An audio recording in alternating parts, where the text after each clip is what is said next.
Hi ಎಲ್ರಿಗೂ ನಮಸ್ಕಾರ. Share marketing Kannada ಚಾನೆಲ್ಗೆ ನಿಮಗೆ ಸ್ವಾಗತ. ಟ್ರಂಪ್ ಅವರು ಅಮೆರಿಕದ ಅಧ್ಯಕ್ಷರಾಗಿ ಅಧಿಕಾರವನ್ನು ಸ್ವೀಕಾರ ಮಾಡುವಾಗ ಜೋ ಬೈಡನ್ ಅವರ ಕಾಲದಲ್ಲಿ ಏನು ಪಾಲಿಸೀಸ್ಗಳು ಸೈನ್ ಆಗಿತ್ತು ಅದರಲ್ಲಿ 78ರಿಂದ 80 ಪಾಲಿಸೀಸ್ಗಳನ್ನು ರಿವರ್ಸ್ ಮಾಡಿದ್ದಾರೆ. ಆ ರೀತಿಯ ಒಂದು ಪಾಲಿಸಿ ಏನೀಗ ಹಾಲ್ಟ್ ಆಗ್ತದೆ. ಇದರಿಂದ ಭಾರತದ ಒಂದು ಸೆಕ್ಟರ್ನ ಮೇಲೆ ಸಾಕಷ್ಟು ಇಂಪ್ಯಾಕ್ಟ್ ಬರ್ತಿದೆ.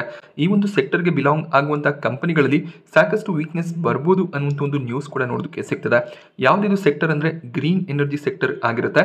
ಜೋ ಬೈಡನ್ ಅವರು ಇಂಟ್ರೊಡ್ಯೂಸ್ ಮಾಡಿದಂಥ ಇನ್ಫ್ಲೇಷನ್ ರಿಡಕ್ಷನ್ ಆಕ್ಟ್ ಅನ್ನ ಹಾಲ್ಟ್ ಮಾಡೋದಾಗಿ ಟ್ರಂಪ್ ಅವರು ಹೇಳಿದ್ದಾರೆ. ಏನಿದು ಇನ್ಫ್ಲೇಷನ್ ರಿಡಕ್ಷನ್ ಆಕ್ಟ್ ಅಂದ್ರೆ $300 ಬಿಲಿಯನ್ ನಷ್ಟು ಇನ್ವೆಸ್ಟ್ಮೆಂಟ್ ಅನ್ನ ಗ್ರೀನ್ ಎನರ್ಜಿ ಇನ್ಫ್ರಾಸ್ಟ್ರಕ್ಚರ್ ಅನ್ನ ಬಿಲ್ಡ್ ಮಾಡೋದಕ್ಕೆ ಇನ್ವೆಸ್ಟ್ ಮಾಡ್ತೀನಿ ಅಂತ ಜೋ ಬೈಡನ್ ಅವರು ಹೇಳಿದ್ರು. ಸೊ ಇದನ್ನ ಹಾಲ್ಟ್ ಮಾಡೋದಕ್ಕೆ ಟ್ರಂಪ್ ಅವರು ಪ್ರಯತ್ನವನ್ನ ಮಾಡ್ತಿದ್ದಾರೆ. ಅಂದ್ರೆ ಗ್ರೀನ್ ಎನರ್ಜಿ ಸೆಗ್ಮೆಂಟ್ ಅಲ್ಲಿ ಕೆಲಸ ಮಾಡ್ತಿರುವಂತಹ ಕಂಪನಿಗಳಿಗೆ ಇದು ಹೆಚ್ಚಿನ ಒಂದು ಹೊಡೆತವನ್ನು ಕೊಡುವಂತ ಚಾನ್ಸಸ್ ಇರುತ್ತೆ. ಯುಎಸ್ ನಲ್ಲಿ ಇನ್ಫ್ಲೇಷನ್ ರಿಡಕ್ಷನ್ ಆಕ್ಟ್ ಹಾಲ್ಟ್ ಆದ್ರೆ ಭಾರತದ ಕಂಪನಿಗಳಿಗೆ ಯಾವ ರೀತಿಯಲ್ಲಿ ಇಂಪ್ಯಾಕ್ಟ್ ಆಗುತ್ತೆ ಅಂದ್ರೆ ಸಾಕಷ್ಟು ಭಾರತದ ಕಂಪನಿಗಳು ಹೆಚ್ಚಾಗಿ ಸೋಲಾರ್ ಮಾಡ್ಯೂಲ್ ಮ್ಯಾನುಫ್ಯಾಕ್ಚರ್ ಮಾಡುವಂತ ಕಂಪನಿಗಳು ತಮ್ಮ ಸೋಲಾರ್ ಮಾಡ್ಯೂಲ್ಸ್ ಗಳನ್ನ ಎಕ್ಸ್ಪೋರ್ಟ್ ಮಾಡ್ತಾರೆ. ಯುಎಸ್ ಕ್ಲೈಂಟ್ ಗಳಿಗೆ ಕೂಡ ಆ ಒಂದು ಸೋಲಾರ್ ಮಾಡ್ಯೂಲ್ಸ್ ಎಕ್ಸ್ಪೋರ್ಟ್ ಆಗುತ್ತೆ. ಸೊ ಏನಿದು ಇನ್ಫ್ಲೇಷನ್ ರಿಡಕ್ಷನ್ ಆಕ್ಟ್ ಅಂದ್ರೆ ಗ್ರೀನ್ ಎನರ್ಜಿ ಅಥವಾ ಕ್ಲೀನ್ ಎನರ್ಜಿ ಸೆಗ್ಮೆಂಟ್ ನಲ್ಲಿ ಕೆಲಸ ಮಾಡ್ತಿರುವಂತಹ ಕಂಪನಿಗಳು ಇನ್ಫ್ರಾಸ್ಟ್ರಕ್ಚರ್ ಬಿಲ್ಡ್ ಮಾಡುವಂತಹ ಕಂಪನಿಗಳಿಗೆ 20ಕ್ಕೂ ಹೆಚ್ಚಿನ ಟ್ಯಾಕ್ಸ್ ಇನ್ಸೆಂಟಿವ್ಸ್ ಗಳನ್ನ ಈ ಒಂದು ಪಾಲಿಸಿ ಅಂಡರ್ ಅಲ್ಲಿ ಬೈಡನ್ ಅವರು ಕೊಡಬೇಕು ಅಂತ ಇದ್ರು. ಇದನ್ನ ಈಗ ಹಾಲ್ಟ್ ಮಾಡಿದ್ರೆ ವಾರಿ ಎನರ್ಜೀಸ್ ಆಗಿರ್ಬೋದು, ಪ್ರೀಮಿಯರ್ ಎನರ್ಜೀಸ್ ಆಗಿರ್ಬೋದು, ಈ ರೀತಿಯ ಕಂಪನಿಗಳಲ್ಲಿ ಸಾಕಷ್ಟು ವೀಕ್ನೆಸ್ ಬರ್ಬೋದು ಅನ್ನೋದು ಕೋಟಕ್ ಇನ್ಸ್ಟಿಟ್ಯೂಷನಲ್ ಈಕ್ವಿಟೀಸ್ ನ ವ್ಯೂ ಆಗಿರುತ್ತೆ. ಸೊ ಯಾಕೆ Waaree energies premier energies highlight ಆಗ್ತಿದೆ ಅಂದ್ರೆ ಈ ಎರಡು ಕಂಪನಿಗಳು ಹೆಚ್ಚಾಗಿ ತಮ್ಮ ಪ್ರಾಡಕ್ಟ್ಸ್ ಗಳನ್ನ ಬೇರೆ ದೇಶಗಳಿಗೆ ಎಕ್ಸ್ಪೋರ್ಟ್ ಮಾಡ್ತಾರೆ. ಎಕ್ಸ್ಪೋರ್ಟ್ ನಿಂದಾನೇ ಹೆಚ್ಚಿನ ಒಂದು ರೆವೆನ್ಯೂಸ್ ಅನ್ನ ಜನರೇಟ್ ಮಾಡ್ತಾರೆ. ಎರಡು ಕೂಡ ಸೋಲಾರ್ ಪ್ಯಾನಲ್ ಮ್ಯಾನುಫ್ಯಾಕ್ಚರಿಂಗ್ ಕಂಪನೀಸ್ ಆಗಿರುತ್ತೆ. ಸೊ ಈ ಒಂದು ಮೆಜರ್ಸ್ ಏನಿದೆ ಟೆಂಪರರಿ ಮೆಜರ್ ಆಗಿರುತ್ತೆ. ಅಂದ್ರೆ ಪರ್ಮನೆಂಟ್ ಆಗಿ ಈ ಒಂದು ಡೀಲ್ ಅನ್ನ ಎಂಡ್ ಮಾಡ್ತೀನಿ ಅಂತ ಟ್ರಂಪ್ ಅವರು ಹೇಳಿಲ್ಲ, ಜಸ್ಟ್ ಹಾಲ್ಟ್ ಮಾಡ್ತೀನಿ ಅಂತ ಹೇಳಿದ್ದಾರೆ. ಸೊ ಶಾರ್ಟ್ ಟರ್ಮ್ ನಲ್ಲಿ ಅಷ್ಟಾಗಿ ಇಂಪ್ಯಾಕ್ಟ್ ಬರದೇ ಇರಬಹುದು. ಬಟ್ ಇದೇನಾದ್ರೂ ಇಂಪ್ಯಾಕ್ಟ್ ಆಗೋದಕ್ಕೆ ಸ್ಟಾರ್ಟ್ ಆದ್ರೆ ಈಗೇನು 2500 ಟಾರ್ಗೆಟ್ ಪ್ರೈಸ್ ಅನ್ನು ಅವರು ವಾರ್ ಎನರ್ಜೀಸ್ಗೆ ಕೊಟ್ಟಿದ್ದಾರೆ ಅದು 2000ಕ್ಕೆ ಡೌನ್ ಗ್ರೇಡ್ ಆಗುತ್ತೆ. ಹಾಗೆ ಇವರು ಪ್ರೀಮಿಯರ್ ಎನರ್ಜೀಸ್ ನಲ್ಲಿ ಸೆಲ್ ಕಾಲ್ ಅನ್ನು ಕೊಟ್ಟು 770 ಟಾರ್ಗೆಟ್ ಪ್ರೈಸ್ ಅನ್ನು ಕೊಟ್ಟಿದ್ರು, ಅದು 580ಕ್ಕೆ ಡೌನ್ ಗ್ರೇಡ್ ಆಗುತ್ತೆ ಅಂತ ಹೇಳಿದ್ದಾರೆ. ವಾರ್ ಎನರ್ಜೀಸ್ ಆಲ್ರೆಡಿ ಸಾಕಷ್ಟು ಕರೆಕ್ಟ್ ಆಗಿದೆ. 3500 ಅರೌಂಡ್ ಅಲ್ಲಿ ವಾರ್ ಎನರ್ಜೀಸ್ ಟ್ರೇಡ್ ಆಗ್ತಿತ್ತು. ಆ ಒಂದು ಲೆವೆಲ್ ನಿಂದ ಈಗ ಆಲ್ಮೋಸ್ಟ್ 30% ಅರೌಂಡ್ ಅಲ್ಲಿ ಕರೆಕ್ಷನ್ ನೋಡೋದಕ್ಕೆ ಸಿಗ್ತದೆ. ಸೊ ವಾರ್ ಎನರ್ಜೀಸ್ ತಮ್ಮ IPO ಪ್ರೈಸ್ ಅನ್ನ $1500 ಫಿಕ್ಸ್ ಮಾಡಿದ್ರು. ಆ ಒಂದು ಪ್ರೈಸ್ ನಿಂದ 2500 ಲೆವೆಲ್ ಅಲ್ಲಿ ವಾರ್ ಎನರ್ಜೀಸ್ ಲಿಸ್ಟ್ ಆಗಿತ್ತು.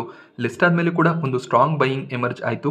ಅದಕ್ಕೆ reason company green energy segment ಅಲ್ಲಿ ಕೆಲಸ ಮಾಡ್ತಿದೆ, ಒಳ್ಳೆ ಒಂದು ಆರ್ಡರ್ ಬುಕ್ ಅನ್ನ ಮೇಂಟೈನ್ ಮಾಡ್ತಿದ್ದಾರೆ ಅಂತ ಈ ಒಂದು ಬೈಯಿಂಗ್ ಎಮರ್ಜ್ ಆಗಿತ್ತು.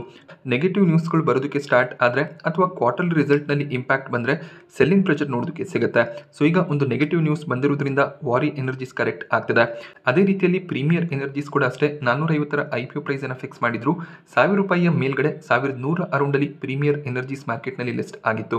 ಲಿಸ್ಟ್ ಆದ್ಮೇಲೆ ಸ್ವಲ್ಪ ಫ್ಲಾಟ್ ಆಗಿ ಟ್ರೇಡ್ ಆಗಿದೆ. ಬಟ್ ಅದಾದ್ಮೇಲೆ ಒಂದು ಬೈಯಿಂಗ್ ಎಮರ್ಜ್ ಆಯಿತು. 1400 ಅರೌಂಡ್ ಅಲ್ಲಿ ಪ್ರೀಮಿಯರ್ ಎನರ್ಜೀಸ್ ಕೂಡ ಟ್ರೇಡ್ ಆಗ್ತಿತ್ತು. ಆ ಲೆವೆಲ್ ನಿಂದ ಈ ಸ್ಟಾಕ್ ಕೂಡ 25ರಿಂದ 30% ಅಷ್ಟು ಕರೆಕ್ಟ್ ಆಗಿದೆ. ಸೊ ಇದು ಶಾರ್ಟ್ ಟರ್ಮ್ ಇಂಪ್ಯಾಕ್ಟ್ ಆಗಿರುತ್ತೆ ಅನ್ನೋದು ಕೋಟಕ್ ಇನ್ಸ್ಟಿಟ್ಯೂಷನಲ್ ಈಕ್ವಿಟೀಸ್ ನ ವ್ಯೂ ಆಗಿರುತ್ತೆ. ಬಟ್ ಅಕಸ್ಮಾತ್ US ನಿಂದ ಹೆಚ್ಚಿನ ಒಂದು ಆರ್ಡರ್ಸ್ಗಳು ಈ ಕಂಪನಿಗೆ ಬರದೇ ಹೋದ್ರೆ ಅಥವಾ US ನಲ್ಲಿ ಬಿಸ್ನೆಸ್ ಎಕ್ಸ್ಪೆಕ್ಟೇಷನ್ ರೀತಿಯಲ್ಲಿ ಆಗದೆ ಇದ್ರೆ ಆಗ ಲಾಂಗ್ ಟರ್ಮ್ ನಲ್ಲೂ ಕೂಡ ಇದರ ಇಂಪ್ಯಾಕ್ಟ್ ನಮಗೆ ನೋಡೋದಕ್ಕೆ ಸಿಗಬಹುದು.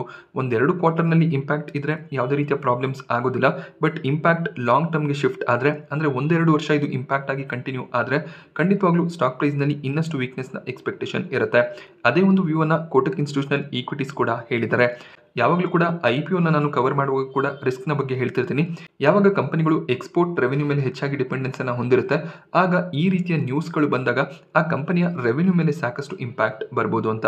ಅದೇ ರೀತಿಯ ಇಂಪ್ಯಾಕ್ಟ್ ಈ ಎರಡು ಕಂಪನಿಗಳಲ್ಲಿ ಬರ್ಬೋದು ಅನ್ನೋದು ಒಂದು ಅನಾಲಿಸಿಸ್ ಇದೆ. ಸೊ ಮೇಜರ್ ಆಗಿ ವಾರಿ ಎನರ್ಜೀಸ್ 44% ಅಷ್ಟು ತಮ್ಮ ಪ್ರಾಡಕ್ಟ್ಸ್ ಗಳನ್ನ ಎಕ್ಸ್ಪೋರ್ಟ್ ಮಾಡ್ತಾರೆ. ಅದರಿಂದಾನೇ 60% ಅಷ್ಟು ರೆವೆನ್ಯೂನ ಜನರೇಟ್ ಮಾಡ್ತಾರೆ. ಪ್ರೀಮಿಯರ್ ಎನರ್ಜೀಸ್ ಕೇಸ್ ನಲ್ಲಿ ಈ ಒಂದು ಸಿನಾರಿಯೋ ಚೇಂಜ್ ಆಗುತ್ತೆ. ಕೇವಲ 14% ಅಷ್ಟು ರೆವೆನ್ಯೂ ಮಾತ್ರ ಇವರು ಯುಎಸ್ಗೆ ಎಕ್ಸ್ಪೋರ್ಟ್ ಮಾಡಿ ಜನರೇಟ್ ಮಾಡ್ತಿದ್ದಾರೆ. ಸೊ ಹೆಚ್ಚಾಗಿ ವಾರಿ ಎನರ್ಜೀಸ್ ಇಲ್ಲಿ ಇಂಪ್ಯಾಕ್ಟ್ ಆಗುತ್ತೆ. ಹಾಗೆ ರೀಸೆಂಟ್ ಆಗಿ 1.6 ಗಿಗಾವ್ಯಾಟ್ನ ಸೋಲಾರ್ ಮಾಡ್ಯೂಲ್ ಪ್ಲಾಂಟ್ ಅನ್ನ ಯುಎಸ್ನ ಟೆಕ್ಸಾಸ್ ನಲ್ಲಿ ಇವರು ಸ್ಟಾರ್ಟ್ ಮಾಡಿದ್ದಾರೆ. ಹಾಗೆ ಇಲ್ಲೂ ಕೂಡ ಅಷ್ಟೇ ಸಾಕಷ್ಟು ಇನ್ವೆಸ್ಟ್ಮೆಂಟ್ ಅನ್ನ ಕಂಪನಿ ಮಾಡಿದ್ದಾರೆ. ಸೊ IRA ಇನಿಷಿಯೇಟಿವ್ಸ್ ಈಗ ಸಿಗದೆ ಹೋದ್ರೆ ಅಲ್ಲಿ ಕೂಡ ಎಕ್ಸ್ಪೆನ್ಸಸ್ ಇನ್ಕ್ರೀಸ್ ಆಗುವಂತ ಚಾನ್ಸಸ್ ಇರುತ್ತೆ.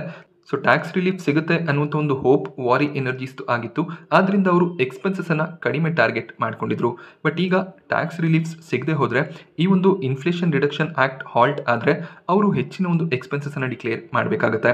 ಆಗ ಅವರ ಮಾರ್ಜಿನ್ಸ್ ಇಂಪ್ಯಾಕ್ಟ್ ಆಗುತ್ತೆ. ಹಾಗೆ ವಾರಿ ಎನರ್ಜೀಸ್ ನ 20 ಗಿಗಾವ್ಯಾಟ್ ನ ಆರ್ಡರ್ ಬುಕ್ ಏನಿದೆ ಅದು ಕೂಡ US ಕಸ್ಟಮರ್ಸ್ ಗಳ ಕಡೆಯಿಂದ ಬಂದಿರುವಂತಹ ಆರ್ಡರ್ ಬುಕ್ ಆಗಿರುತ್ತೆ. ಅದೇ ಒಂದು ರೀಸನ್ ಇಂದ ಕೋಟಕ್ ಇನ್ಸ್ಟಿಟ್ಯೂಷನಲ್ ಈಕ್ವಿಟೀಸ್ 2 ಸ್ಟಾಕ್ ಗಳಲ್ಲಿ ಸೆಲ್ ರೆಕಮೆಂಡೇಶನ್ ಅನ್ನ ಕೊಡ್ತಾ ಇದ್ದಾರೆ. ಪ್ರೀಮಿಯರ್ ಎನರ್ಜೀಸ್, ವಾರಿ ಎನರ್ಜೀಸ್ ಎರಡೂ ಕೂಡ ಒಂದೇ ಸೆಗ್ಮೆಂಟಲ್ಲಿ ಕೆಲಸ ಮಾಡುವಂಥ ಕಂಪನಿ.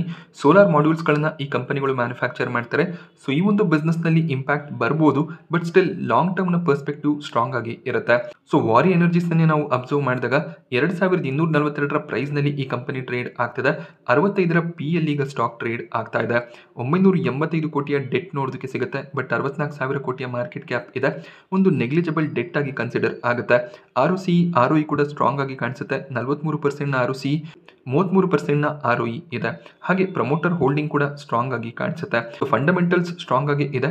ಈಗಲೂ ಕೂಡ ಸ್ವಲ್ಪ ಎಕ್ಸ್ಪೆನ್ಸಿವ್ ಆಗಿ ಕಾಣಿಸುತ್ತೆ, ಬಟ್ ಕಂಪನಿಯ ಆರ್ಡರ್ ಬುಕ್ ಕೂಡ ಸ್ಟ್ರಾಂಗ್ ಆಗಿರೋದು ಕಾಣಿಸ್ತಿದೆ. ಹಾಗೆ ಕಂಪನಿಯ ರೆವೆನ್ಯೂಸ್ ಕೂಡ ಸ್ಟೇಬಲ್ ಆಗಿ ಡಿಕ್ಲೇರ್ ಆಗ್ತಿದೆ. ಕ್ವಾರ್ಟರ್ ಆನ್ ಕ್ವಾರ್ಟರ್ ರೆವೆನ್ಯೂಸ್ ನಲ್ಲಿ ಕೂಡ ಸ್ಟ್ರಾಂಗ್ ಗ್ರೋತ್ ಇದೆ.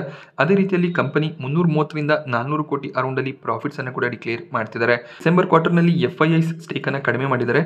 ಅಕ್ಟೋಬರ್ ತಿಂಗಳಲ್ಲಿ 2.23% ಇದ್ದಂತ FII ಸ್ಟೇಕ್ ಈಗ 1.4%ಗೆ ಡಿಕ್ರೀಸ್ ಆಗಿದೆ. ಬಟ್ ಮ್ಯೂಚುವಲ್ ಫಂಡ್ಗಳು ತಮ್ಮ ಹೋಲ್ಡಿಂಗ್ ಅನ್ನು ಇನ್ಕ್ರೀಸ್ ಮಾಡ್ತಿದ್ದಾರೆ. ಮ್ಯೂಚುವಲ್ ಫಂಡ್ ಹೋಲ್ಡಿಂಗ್ ಸ್ವಲ್ಪ ಇನ್ಕ್ರೀಸ್ ಆಗಿದೆ. ಸೊ ಮ್ಯೂಚುವಲ್ ಫಂಡ್ಗಳು ಎಲ್ಲಿ ಸ್ಟಾಕ್ ಪ್ರೈಸ್ ಕರೆಕ್ಷನ್ ಇರುತ್ತೆ ಅಲ್ಲಿ ತಮ್ಮ ಹೋಲ್ಡಿಂಗ್ ಅನ್ನು ಇನ್ಕ್ರೀಸ್ ಮಾಡ್ಕೊಳ್ತಾ ಹೋಗ್ತಾರೆ. ಮೇ ಬಿ ಮುಂದಿನ ತಿಂಗಳುಗಳಲ್ಲಿ ಮ್ಯೂಚುವಲ್ ಫಂಡ್ ಹೋಲ್ಡಿಂಗ್ ಇನ್ನಷ್ಟು ಇನ್ಕ್ರೀಸ್ ಆಗುವಂತ ಚಾನ್ಸಸ್ ಇರುತ್ತೆ. ಹಾಗೆ ವಾರಿ ಎನರ್ಜೀಸ್ನ ಮೇಜರ್ ಪಾಯಿಂಟ್ಸ್ಗಳನ್ನು ನಾವು ಅಬ್ಸರ್ವ್ ಮಾಡೋದಾದ್ರೆ, ಸೋಲಾರ್ ಮಾಡ್ಯೂಲ್ ಮ್ಯಾನುಫ್ಯಾಕ್ಚರಿಂಗ್ ನಲ್ಲಿ 21% ಮಾರ್ಕೆಟ್ ಶೇರ್ ಅನ್ನ ವಾರಿ ಎನರ್ಜೀಸ್ ಕಮಾಂಡ್ ಮಾಡ್ತಾರೆ. ಹಾಗೆ 44% ಇವರ ಪ್ರಾಡಕ್ಟ್ಸ್ ಏನಿದೆ ಬೇರೆ ದೇಶಗಳಿಗೆ ಎಕ್ಸ್ಪೋರ್ಟ್ ಆಗುತ್ತೆ. ಆಲ್ರೆಡಿ 2024 ಫಿನಾನ್ಷಿಯಲ್ ಇಯರ್ನ ವೇಳೆಗೆ 13.3 ಗಿಗಾವ್ಯಾಟ್ನ ಸೋಲಾರ್ ಪ್ಯಾನಲ್ಸ್ಗಳನ್ನು ಇವರು ಇನ್ಸ್ಟಾಲ್ ಮಾಡಿದ್ದಾರೆ. ಸಾಕಷ್ಟು ದೊಡ್ಡ ಆರ್ಡರ್ಸ್ಗಳು ಕೂಡ ಕಂಪನಿಯ ಬಳಿಯಲ್ಲಿ ಇದೆ. Major revenue source solar PV ಮಾಡ್ಯೂಲ್ಸೇ ಆಗಿರುತ್ತೆ. ಅದರಿಂದ 78% ರೆವೆನ್ಯೂ ಜನರೇಟ್ ಆಗ್ತದೆ. ಸೋಲಾರ್ EPC ಸರ್ವಿಸಸ್ನಿಂದ 15%, ಅಂದರೆ ಇಂಜಿನಿಯರಿಂಗ್, ಪ್ರೊಕ್ಯೂರ್ಮೆಂಟ್, ಕನ್ಸ್ಟ್ರಕ್ಷನ್ ಬಿಸ್ನೆಸ್ನಿಂದ 15% ರೆವೆನ್ಯೂನ ಜನರೇಟ್ ಮಾಡ್ತಾರೆ. ಎನರ್ಜಿ ಸ್ಟೋರೇಜ್ ಸಿಸ್ಟಮ್ಸ್ಗಳಿಂದ 7% ರೆವೆನ್ಯೂ ಜನರೇಟ್ ಆಗುತ್ತೆ. 5 ಮ್ಯಾನುಫ್ಯಾಕ್ಚರಿಂಗ್ ಫೆಸಿಲಿಟಿಗಳನ್ನು ಹೊಂದಿದ್ದಾರೆ. ಗುಜರಾತ್ ಮತ್ತು ಉತ್ತರ ಪ್ರದೇಶನಲ್ಲಿ ಇವರ ಮ್ಯಾನುಫ್ಯಾಕ್ಚರಿಂಗ್ ಫೆಸಿಲಿಟೀಸ್ ಇದೆ. ಹಾಗೆ ಒಡಿಸ್ಸಾನಲ್ಲಿ ಕೂಡ ಮ್ಯಾನುಫ್ಯಾಕ್ಚರಿಂಗ್ ಫೆಸಿಲಿಟಿಯನ್ನು ಸ್ಟಾರ್ಟ್ ಮಾಡಬೇಕು ಅಂತ ಇದ್ದಾರೆ. ಹಾಗೆ ತಮ್ಮ ಕೆಪಾಸಿಟಿಯನ್ನು 21 ಗಿಗಾವ್ಯಾಟ್ಗೆ ಇನ್ಕ್ರೀಸ್ ಮಾಡಬೇಕು ಅನ್ನೋದು ಕಂಪನಿಯ ಉದ್ದೇಶ ಆಗಿದೆ. ಮುಂದಿನ 2 ವರ್ಷಗಳಲ್ಲಿ ಈ ಒಂದು ಕೆಪಾಸಿಟಿ ಅಚೀವ್ ಮಾಡುವಂಥ ಚಾನ್ಸಸ್ ಇರುತ್ತೆ. ಹಾಗೆ ರೆವೆನ್ಯೂ ಬೈಫರ್ಕೇಷನ್ ಅನ್ನು ಅಬ್ಸರ್ವ್ ಮಾಡಿದಾಗ ಎಕ್ಸ್ಪೋರ್ಟ್ನಿಂದನೇ 57ರಿಂದ 60% ರೆವೆನ್ಯೂಸ್ ಜನರೇಟ್ ಆಗುತ್ತೆ. ರಿಟೇಲ್ ಸೇಲ್ಸ್, ಅದರ್ ಇನ್ಕಮ್ಸ್ 10ರಿಂದ 11% ಕಾಣಿಸುತ್ತೆ. ಡೈರೆಕ್ಟ್ ಸೇಲ್ಸ್ ಮತ್ತು ಯುಟಿಲಿಟೀಸ್ನ ಕಡೆಯಿಂದ 30% ರೆವೆನ್ಯೂ ಜನರೇಟ್ ಮಾಡ್ತಿದ್ದಾರೆ. ಹಾಗೆ ಟೆಕ್ಸಾಸ್ನಲ್ಲಿ ಹೊಸ ಒಂದು ಮ್ಯಾನುಫ್ಯಾಕ್ಚರಿಂಗ್ ಫೆಸಿಲಿಟಿಯನ್ನು ಸ್ಟಾರ್ಟ್ ಮಾಡ್ತಿದ್ದಾರೆ. ಈ ಒಂದು ಫೆಸಿಲಿಟಿನಲ್ಲಿ ಮೊದಲಿಗೆ 1.6 ಗಿಗಾವ್ಯಾಟ್ನಷ್ಟು ಸೋಲಾರ್ ಮಾಡ್ಯೂಲ್ ಮ್ಯಾನುಫ್ಯಾಕ್ಚರ್ ಆಗುತ್ತೆ.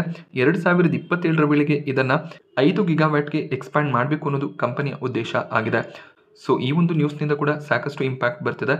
ಯಾಕೆಂದರೆ ಇನ್ಸೆಂಟಿವ್ಸ್ ಕಟ್ ಆದರೆ ಎಕ್ಸ್ಪೆನ್ಸಸ್ ಕೂಡ ಇಲ್ಲಿ ಇನ್ಕ್ರೀಸ್ ಆಗುತ್ತೆ. ಹಾಗೆ ಒಡಿಸ್ಸಾನಲ್ಲಿ 6 ಗಿಗಾವ್ಯಾಟ್ನಷ್ಟು ಫೆಸಿಲಿಟಿಯನ್ನು ಸ್ಟಾರ್ಟ್ ಮಾಡಬೇಕು ಅಂತ ಇದ್ದಾರೆ. ಈ ಒಂದು ಫೆಸಿಲಿಟಿ 2027 ಫಿನಾನ್ಷಿಯಲ್ ಇಯರ್ನಲ್ಲಿ ಆಪರೇಷನ್ ಆಗುತ್ತೆ. ಕಂಪನಿ ಟೋಟಲ್ 566 ಕಸ್ಟಮರ್ಸ್ಗಳಿಗೆ ಸರ್ವಿಸನ್ನು ಪ್ರೊವೈಡ್ ಮಾಡಿದ್ದಾರೆ. 33 ಇಂಟರ್ನ್ಯಾಷನಲ್ ಕಸ್ಟಮರ್ಸ್ಗಳು ಕೂಡ ಇವರಿಗೆ ಆರ್ಡರ್ಸ್ ಅನ್ನು ಕೊಟ್ಟಿದ್ದಾರೆ. ಸೊ ಟಾಪ್ ಕಸ್ಟಮರಿಂದ 9% ರೆವೆನ್ಯೂ ಜನರೇಟ್ ಮಾಡಿದ್ರೆ 10 ಕಸ್ಟಮರ್ಸ್ಗಳಿಂದನೇ 57% ರೆವೆನ್ಯೂ ಜನರೇಟ್ ಆಗ್ತಿದೆ. ಇದರಲ್ಲಿ ಏನಾದರೂ US ಕಸ್ಟಮರ್ಸ್ ಇದ್ರೆ ಆಗ ರೆವೆನ್ಯೂ ಮೇಲೆ ಇಂಪ್ಯಾಕ್ಟ್ ಬರುವಂಥ ಚಾನ್ಸಸ್ ಇರುತ್ತೆ.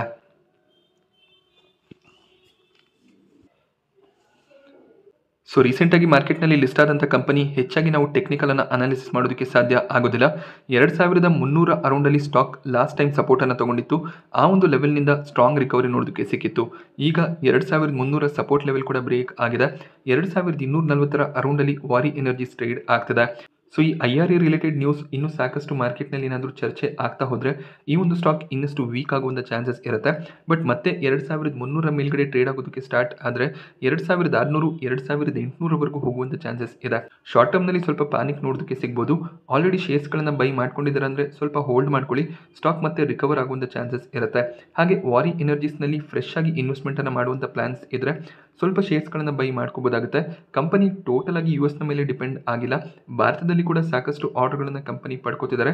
ಸೊ ಆರ್ಡರ್ ಬುಕ್ ಸ್ಟ್ರಾಂಗ್ ಆಗಿ ಇದೆ. ಮುಂಚೆ ಏನು ರೆವೆನ್ಯೂ ಗ್ರೋತ್ನ ಎಕ್ಸ್ಪೆಕ್ಟೇಷನ್ಸ್ ಇತ್ತು, ಅದು ಕಡಿಮೆ ಆಗುವಂಥ ಚಾನ್ಸಸ್ ಇರುತ್ತೆ.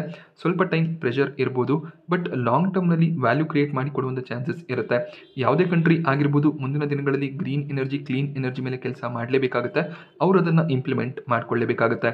ಸೊ ಶಾರ್ಟ್ ಟರ್ಮ್ನಲ್ಲಿ ಈ ಒಂದು ಪಾಲಿಸೀಸ್ ಸ್ವಲ್ಪ ಇಂಪ್ಯಾಕ್ಟನ್ನು ಮಾಡಿದ್ರು ಕೂಡ ಲಾಂಗ್ ಟರ್ಮ್ನಲ್ಲಿ ವಾರಿ ಎನರ್ಜೀಸ್, ಪ್ರೀಮಿಯರ್ ಎನರ್ಜೀಸ್ ಒಳ್ಳೆ ಒಂದು ರಿಟರ್ನ್ಸನ್ನು ಜನರೇಟ್ ಮಾಡಿ ಕೊಡ್ಬೋದು. ವಾರಿ ಎನರ್ಜೀಸ್ 2000 ಕೆಳಗಡೆ ನೋಡೋದಕ್ಕೆ ಸಿಕ್ಕಿದ್ರೆ ಖಂಡಿತವಾಗ್ಲೂ ಲಾಂಗ್ ಟರ್ಮ್ಗೆ ಒಂದು ಆಪರ್ಚುನಿಟಿ ಆಗುತ್ತೆ. ಸೊ ವಾರಿ ಎನರ್ಜೀಸ್ನ ಬಗ್ಗೆ ನಾನು ನಿಮಗೆ ಕೊಟ್ಟಂಥ ಇನ್ಫಾರ್ಮೇಷನ್ ಇಷ್ಟ ಆದರೆ ವಿಡಿಯೋನ ಲೈಕ್ ಮಾಡಿ. ಇದೇ ರೀತಿಯ ಮಾರ್ಕೆಟ್ ಅಪ್ಡೇಟ್ಸ್ ಮತ್ತು ಸ್ಟಾಕ್ ರಿಲೇಟೆಡ್ ಇನ್ಫಾರ್ಮೇಷನ್ಸ್ಗೋಸ್ಕರ ಚಾನಲ್ನ ಸಬ್ಸ್ಕ್ರೈಬ್ ಮಾಡ್ಕೊಳ್ಳಿ. Thank you friends.